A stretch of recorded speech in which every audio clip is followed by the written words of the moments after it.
Let me write that down. Put that on my to-do list. Yeah, I chatted you the name of the software. I see it. Thank you. Mm-hmm.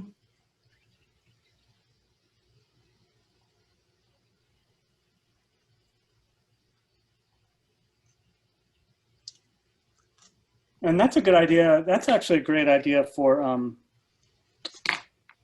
staff too. Like I did a PDF that's like that's basically like a portfolio manual, but it would be, I think, much more useful for some people to have something like that. Yeah, the only reason I thought of it is whenever you're learning like new softwares or trying to get tips, there's a bunch of people on YouTube who are doing screen recordings, just like walking you through it. And that's how I've learned a lot of stuff. Yeah, that's a great idea. All right. Well, Julia, do you think we're about ready to get started? Let's see who's all here. Yeah, let's get started. Okay.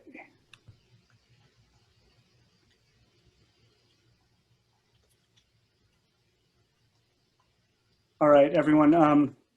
I am Chris Ciccone, and I am a collection photographer and a digital asset manager at the NCMA. And I'm going to be talking about what we do I'm part of the visual resources department, and what we do at the NCMA. It's going to be heavy on the photography part and not so much on the digital asset management, although we're going to talk about it, just because I was just explaining to Julia, we can't, for various boring technical reasons, we can't do like a demo of Portfolio, which is our digital asset management software, live. So we're talking about doing like a tutorial video that we can show you all, or Julia's going to put up on the intern resources page.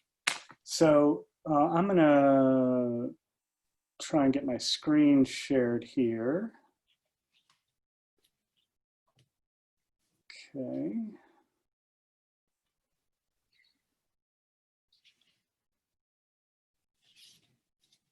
Yeah, Diane, we'll be very excited for docents to be able to delve into Portfolio.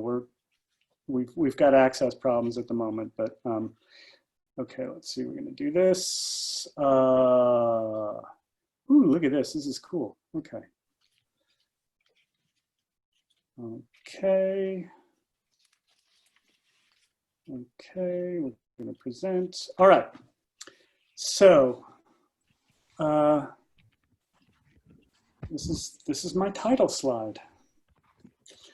When I'm screen sharing, I'm not seeing the chat window, so because I've got this on full screen. So if there are any questions that pop up, somebody raise their hand. I can moderate the chat. Awesome, thank you.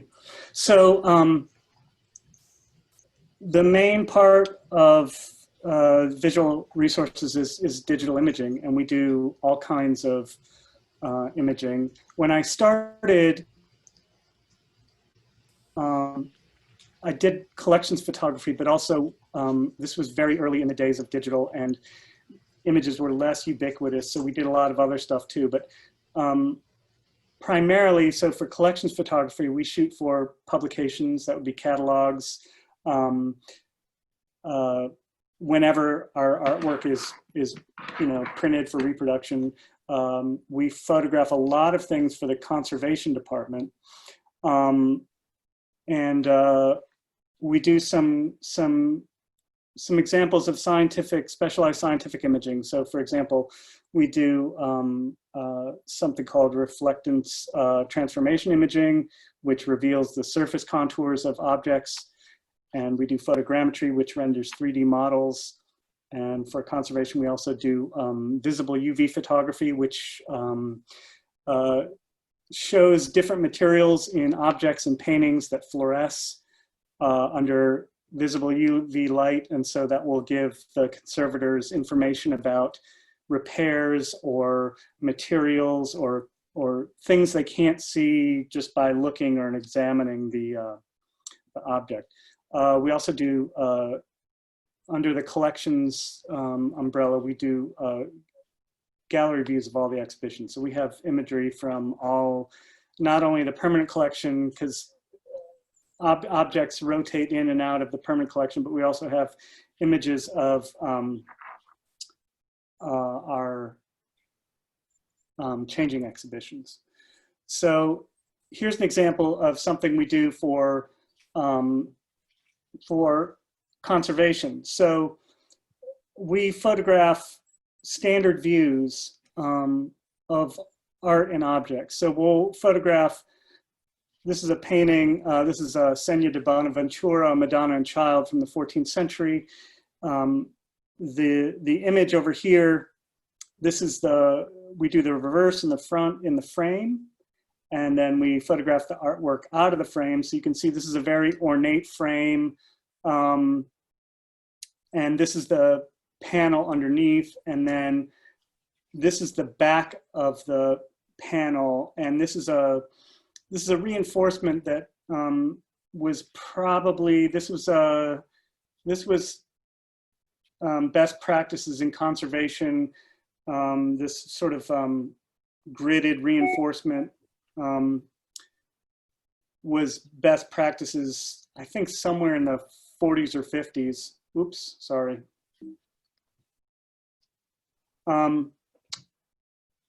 So that's 4 different things that we produce. Now the image, the third from the left, this one right here, that would be the publication image, either that or the one in the frame. It depends on whether the conservators deem the frame integral to the work or not.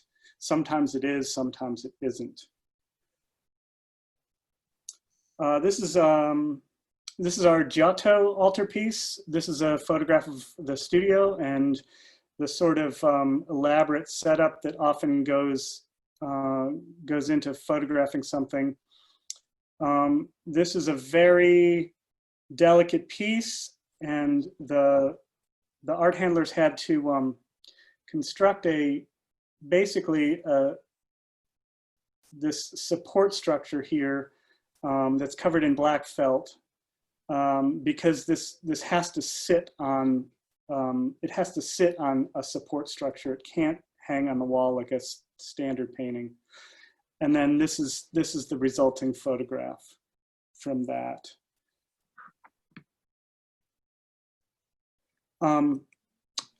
These are 2 of our art handlers. So all the art comes into our studio, and they handle the art. There are times when we will assist, but it's really, they're trained. There's a lot of, for things that aren't paintings, and even some things that are paintings, they can be quite massive and very unwieldy, and I don't want to be the one to drop something. So these guys bring it in. This is our tabletop in the studio. Here we're getting set up for photographing a large object that can't fit on the table. This is a Nigerian sawfish helmet mask. And so we have to think about how to set this up. This is in the studio. The rolling door you see is the doorway into art storage, which is adjacent to our studio. So we had to set up a way to photograph this thing, and this is just a sort of a sequential series of photographs. So that's the helmet mask on its mount, and then we start lighting it from a bunch of different angles, and I think this is about the ultimate thing we did here. You can see the computer that we use for capture that allows us to see immediately what we're getting, and then this is the finished photograph. So this would be considered a publication grade photograph.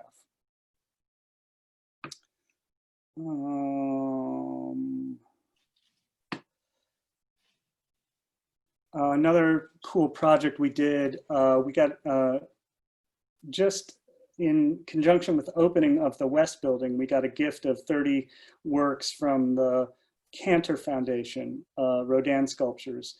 And they were destined to be put into what is now the Rodin Court.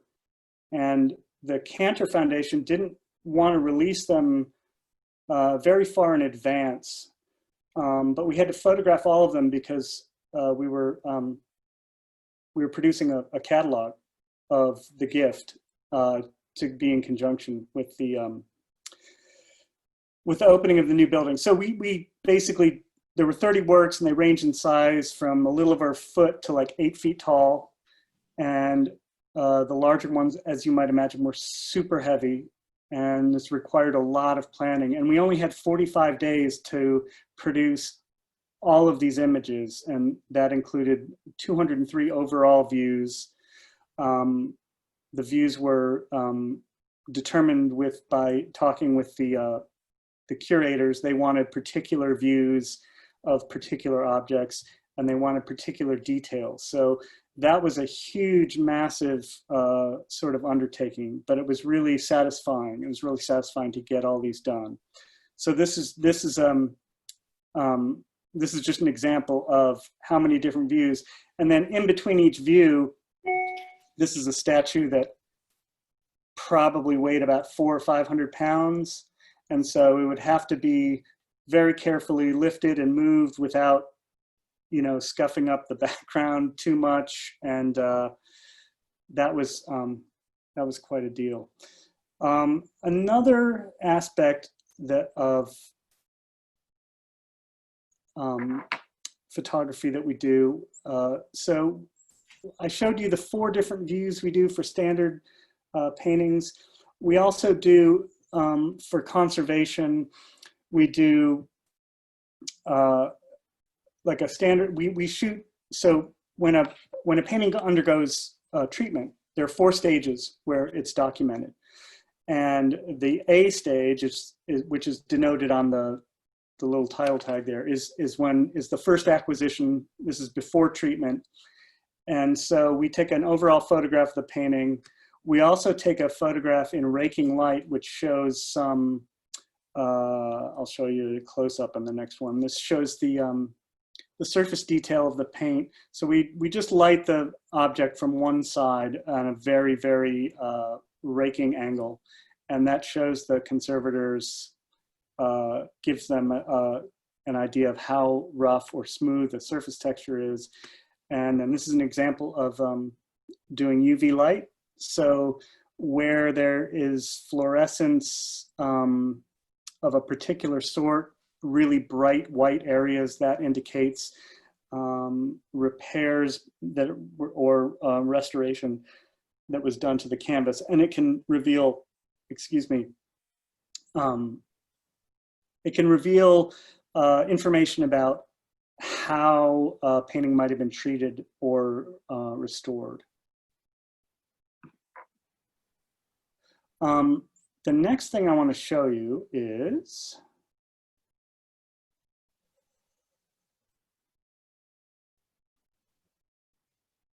this is an example of reflectance transformation imaging.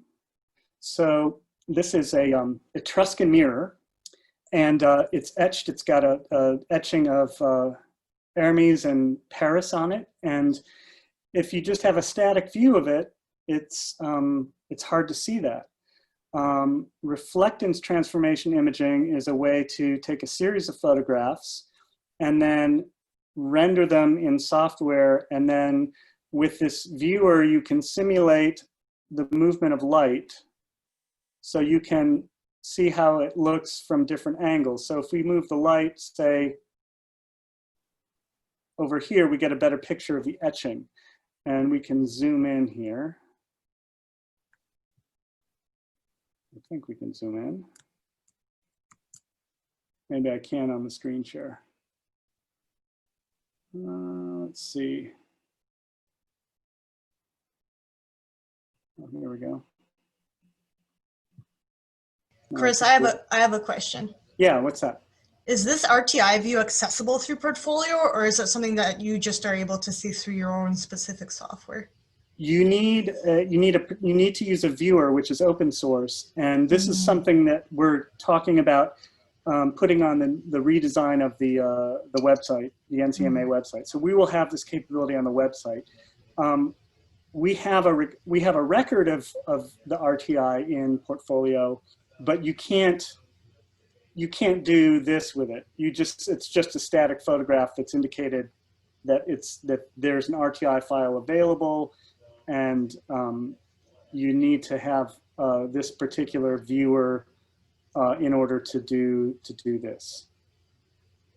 So that is RTI, and it's pretty great. It's really particularly for things like manuscripts or documents that you wouldn't think have a lot of surface detail. It can be pretty amazing how much relief there is when you apply a real raking light. So this is a pretty cool technology. Okay. And then there's one more thing I want to show you. Or maybe it's gone.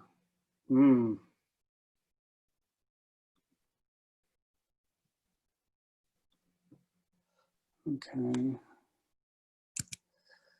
Nope, it's right here. Okay, so this is from the Minneapolis Museum of Art, and I apologize that I'm not using our website, but our website's got some problems, and we don't have this capability right now. We have capability to photograph stuff like this. This is 3D rendering of objects that is done through standard still photography, and then again you photograph the object from a bunch of different vantage points, and then software stitches them all together. So if we go here, this is a Jaguar vessel. We have a similar piece, but the 3D rendering, this is all put together from, this isn't a scan, this is all put together from actual still 2D photographs, and the software puts together this model and then does all the surface rendering, and it's pretty awesome. So we've done some we have done some 3D. This is called photogrammetry. This is where you render a 3D object from 2D photographs. So we've done some of that, but we're trying to figure out a way to make it useful and accessible not only to conservators and curators, but also to the public. And so we're working on that, and we're hoping to have something akin to this on our website. Okay, let's see, where are we here?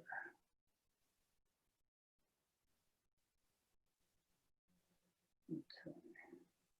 Oh, Julia is asking, is it always preferred to have a dark background rather than a light or a white background? This is something that has changed. I'm going to throw an old slide in to my next iteration of this presentation, because this is funny. We have some very old slides that are taken on like blue velvet, and they look really unusual, but that was fashionable. So largely this is dictated by primarily the qualities of the object. So if it's a dark object, we will photograph it on a lighter background, but almost always we will photograph on a gray, a sort of off-white gray, neutral gray background, and we'll create, for a 3D object, we will create a like a seamless background that's gradated from white to dark gray in the back. Let me see if I've got a, oh, I'm gonna go back here. And this is a good example of how we create that. So this is a ceremonial cup on our object table, and this in the background here is, this is how we create a graduated background. And that is the current standard. I don't see that changing. Sometimes if we have a super bright object, we'll photograph it. There have been a couple times, a couple glass objects we photographed on black, but that's very rare. And conservators and curators tend to be pretty conservative. And also you don't want to have a background that's going to look dated in a couple years. So the gray/white background is pretty, it's pretty durable style-wise. So some of the stuff we do in our non-collection imaging, we document the life of the museum. We do editorial and promotional photographs. A lot of times publications will, they will call us and say, we're doing a story on the museum park. Do you have a picture we can use? And they will want us to provide an image for them to use in their publication. For example, we provide a lot of pictures for Walter magazine, which is a local sort of culture lifestyle magazine. We have photographed events and at the museum, and that falls under the rubric of documentation, but often we use some of those images for promoting, and social media, although that's way less, like we don't really, sometimes our photographs end up in social media, but we rarely photograph specifically for social media, only because it's seen as more, there's a much faster turnaround time than we're typically used to dealing with. This is an example of a catalog. So this was from our Defying Gravity exhibition, which was in 2003 or something. That was celebrating the centenary of the Wright brothers' flight, and so it was an exhibition dealing with the theme of flying. We have concerts, as many of you know. We've photographed a lot of concerts, and these again are documentary slash, they can be promotional. This is a Gary Wilson, not Gary Wilson. I can't remember his name now. I'm totally blanking.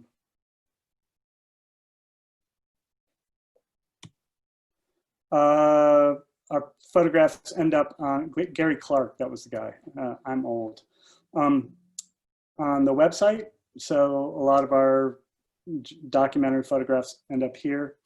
And here's an example of like a publication that used our photograph for, this is back in the day. So that's it for the picture taking. The other part of my job is digital asset management, and this is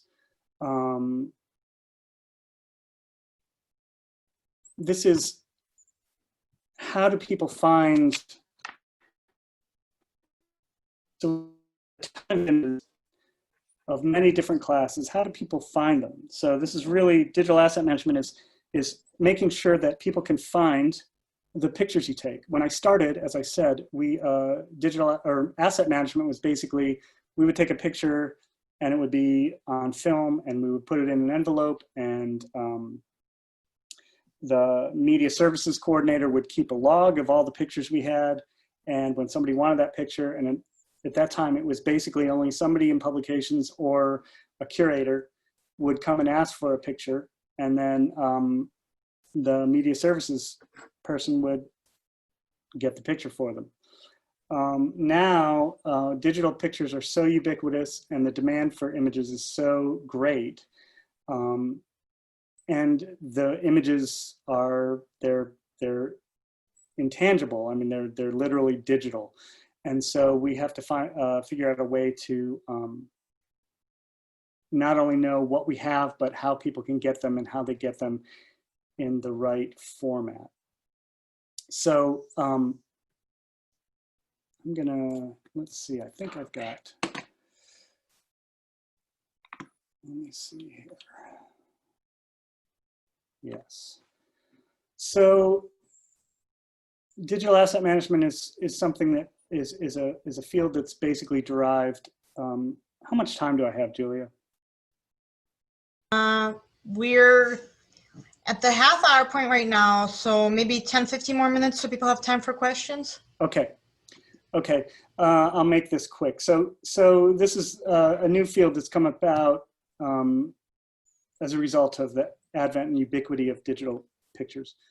And so what the digital asset management system does is allow people to find stuff. And the main ways we find images is by keywords, by tagging images, by particular metadata fields. This is more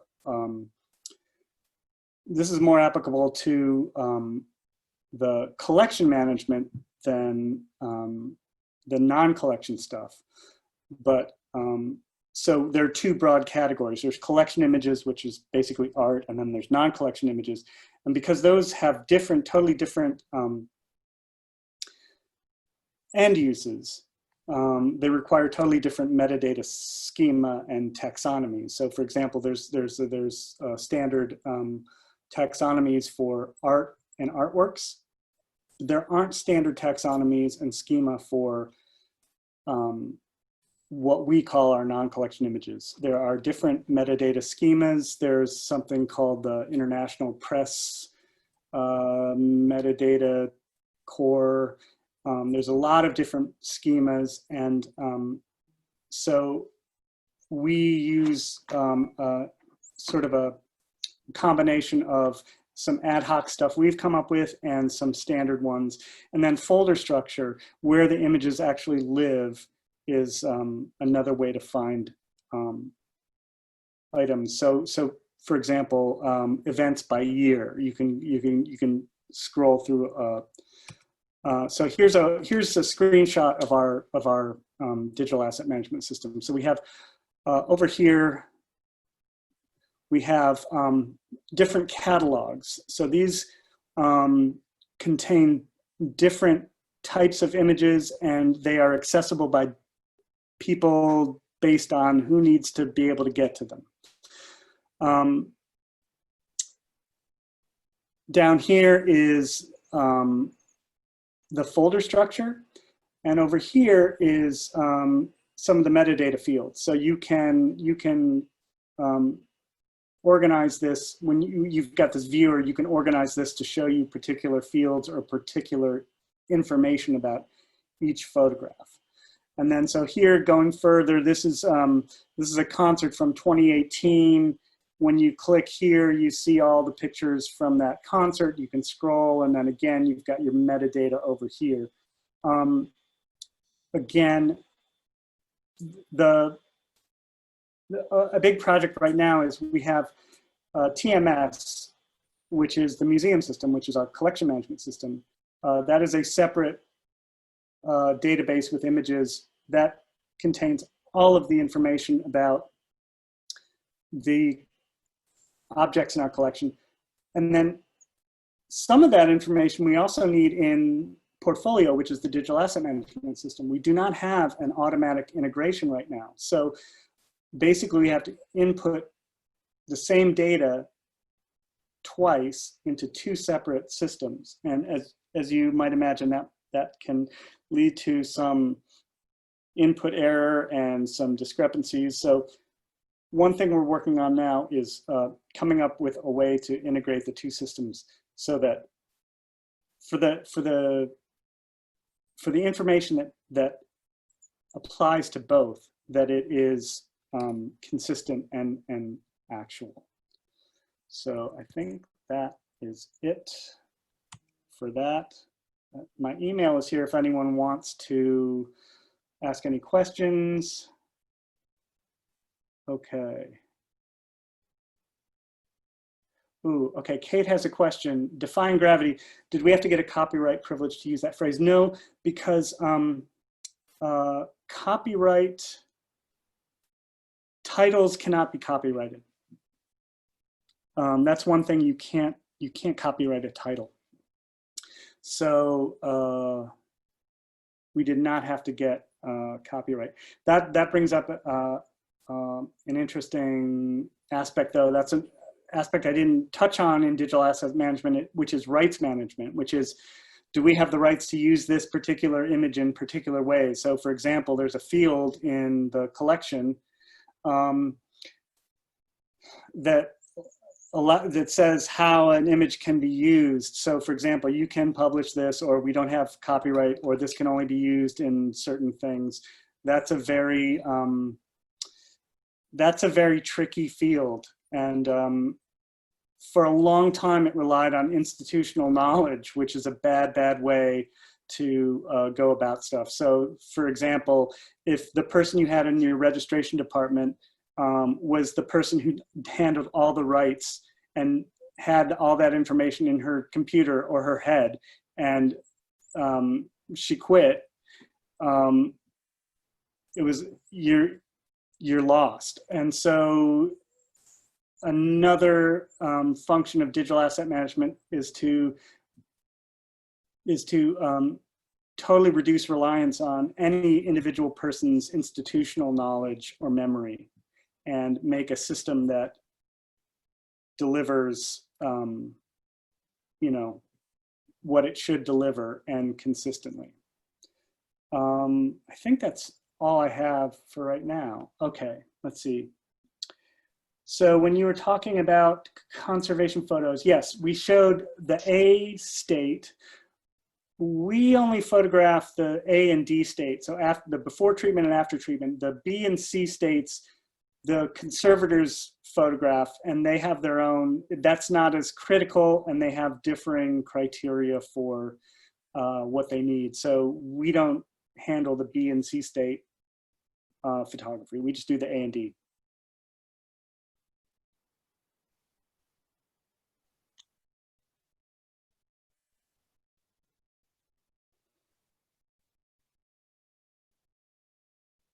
All right.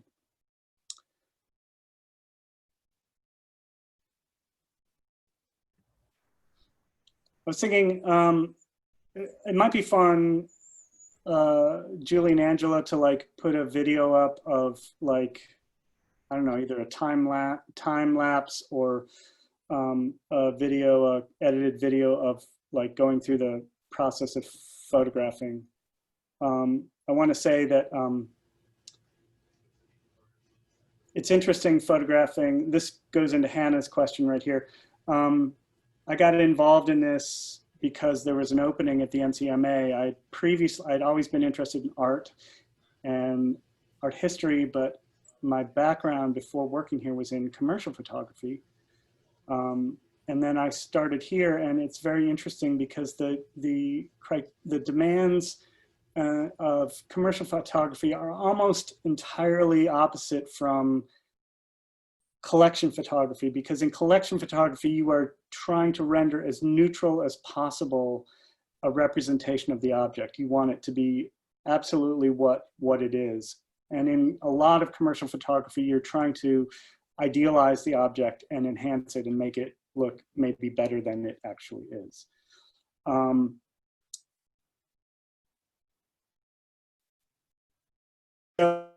There was an opening at the NCMA, and I applied for it, and I got the job, and I love it. And I find that I really, really like the challenges of collection photography, and I've come to really enjoy the challenges in, yeah, Diane, the IT, photography, and technology. That's a huge intersection, and we touch on, we're maybe the department that interacts with almost every other department regularly, and I don't know there's another department that can say that.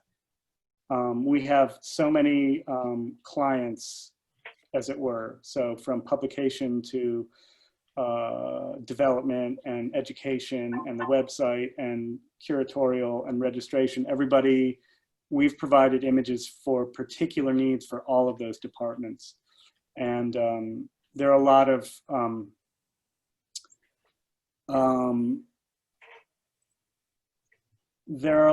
of emerging sort of technologies and best practices around how to maintain and deliver and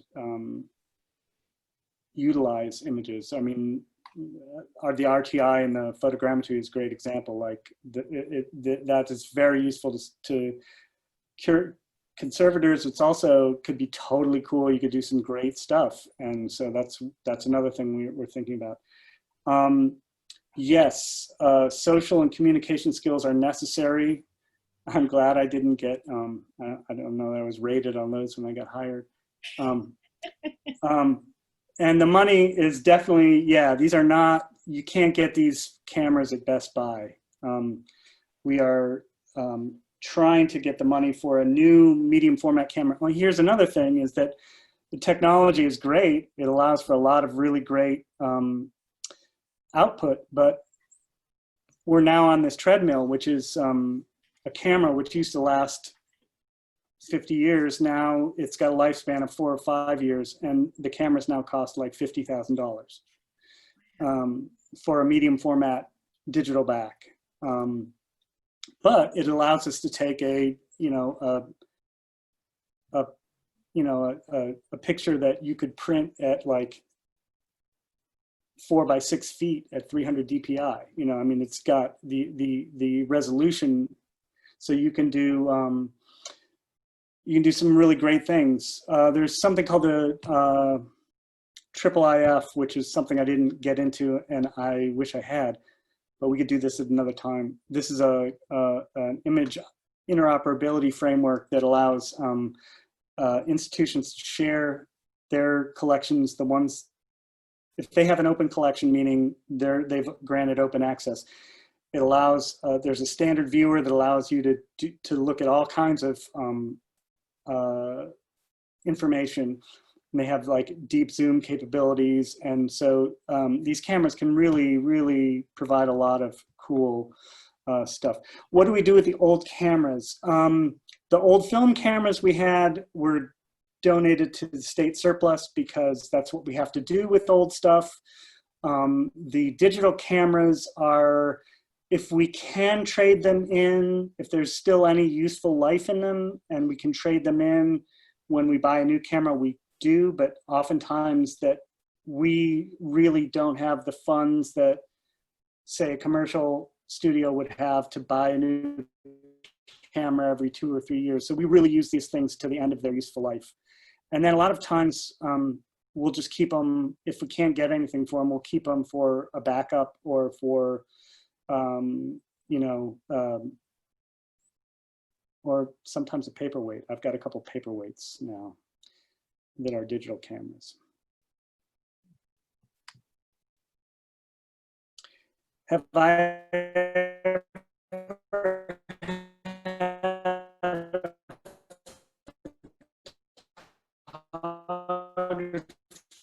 intern? Not in person. In-person thing again, am I breaking up? We have a ton of old legacy material, historical archives, negatives from the history of the museum that I would really love to scan and get to digitize, and that would be really, really a great thing for an intern who's interested in photography to do. The pandemic has impacted my work at the museum, not as much as a lot of other people, because there's me and another photographer, and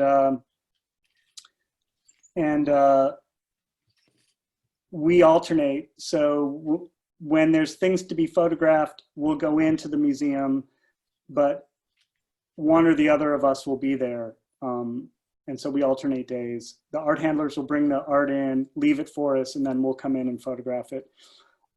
So I've been doing some digital asset management work from home, but I've been going into the museum a couple times a week to continue photographing objects. And it's nice. That's actually been great because it makes me feel somewhat more normal to get into work.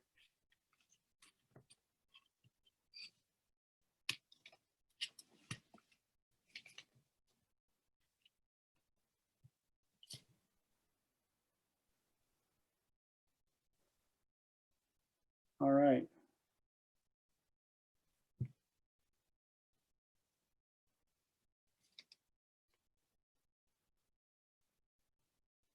I think your question got cut off there, Diane. Oh, what would I get? You mean art or camera? I'm letting you answer that. It seems like you're dealing with big, just amazing equipment. Well, Get art. If you'd rather get art, that's fine with me.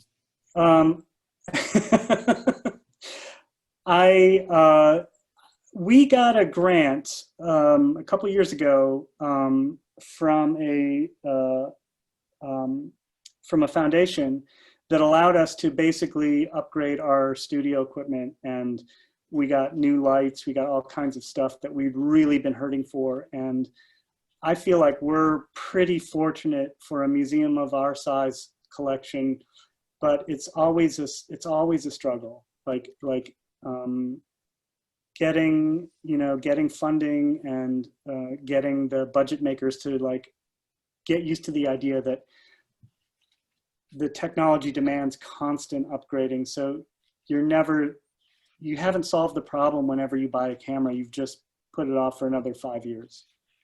And but I feel like we're pretty well set. There's a couple of cool things, that if money were no object, it'd be cool to have. Like, for example, there's a mechanical table that moves objects around at set intervals, and then you mount a camera, or you could even have 2 cameras, but it totally automates the 3-dimensional photography. So you just basically put the object on the thing, and the table automatically rotates the object and sets up the intervals for the photographs, and that would be super cool. But it's also fun to do that.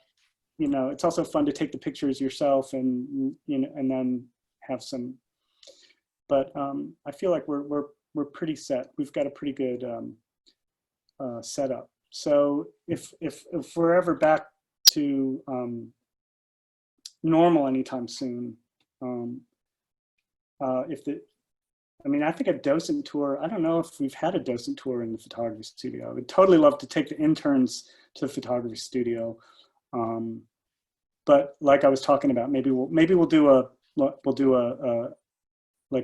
video and put that on the intern resources page. Yeah, that would be great. Like a time lapse, or just like a tour. Yeah, like a little studio tour. All right, well, that's it. Thanks, everybody. Thanks, everyone. This will be posted Thank you so much. This will be posted on the website, on the intern website, either today or tomorrow. And probably a couple other. I'll probably post some links to some cool. It's a bummer that it's not NCMA's website, but a couple other like that Minneapolis website. A couple links of cool things that people are doing with visual assets on their websites. Yeah, Chris, you can either reply all to the email I sent this morning with those links, because everyone is copied on those. Okay. That's simple, or if you lost track of that email, you can just send it to me and I'll send it to everyone. Sure. Okay. All right. Thank you, Chris. All right. Thank you, Chris. All right. Thank you so much. Have a nice day. Bye. Bye. Thanks. You too. Bye-bye.